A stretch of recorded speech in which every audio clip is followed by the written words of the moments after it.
ہم کریں گے ہر مظلوم کی حمایت۔ السلام علیکم ناظرین، میں ہوں حورین فاطمہ اور آپ دیکھ رہے ہیں حمایتی نیوز HD چینل۔ نظر ڈالتے ہیں آج کی اہم خبر پر۔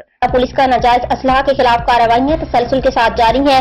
اس حوالے سے ترجمان جہلم پولیس نے تفصیلات سے آگاہ کرتے ہوئے بتایا کہ ڈسٹرکٹ پولیس جہلم ناصر محمود باجوہ کے احکامات کی روشنی میں تھانہ ڈینا SHO سب انسپکٹر سید احسان احمد کی اپنی ٹیم کے ہمراہ ناجائز اسلحہ رکھنے والے عناصر اور اشتہاری ملزمان کے خلاف کارروائی کے دوران ایک ملزم اکبر خان کو ناجائز اسلحہ سمیت جبکہ اشتہاری ملزمان کے خلاف کارروائی میں گاڑیاں ہتھیانے والے ملزم جس کی شناخت عدنان علی کے نام سے ہوئی ہے کو گرفتار کر لیا۔ ملزم عدنان علی جس نے ایک شہری سے 2021 میں 2 گاڑیاں نو سربازی سے ہتھیا لی تھیں اور گرفتاری کے بچنے کے لیے روپوش ہو گیا تھا۔ ملزم اکبر خان سے رائفل 12 بور 2 عدد میگزین بما 50 ضرب کارتوس برآمد کر لیے گئے۔ DPO جہلم ناصر محمود باجوہ نے کہا کہ اشتہاری ملزمان اور ناجائز اسلحہ رکھنے والے عناصر کے خلاف بلا امتیاز کارروائیاں جاری رہیں گی۔ مزید خبروں اور اپڈیٹ سے باخبر رہنے کے لیے دیکھتے رہیں حمایتی نیوز HD چینل۔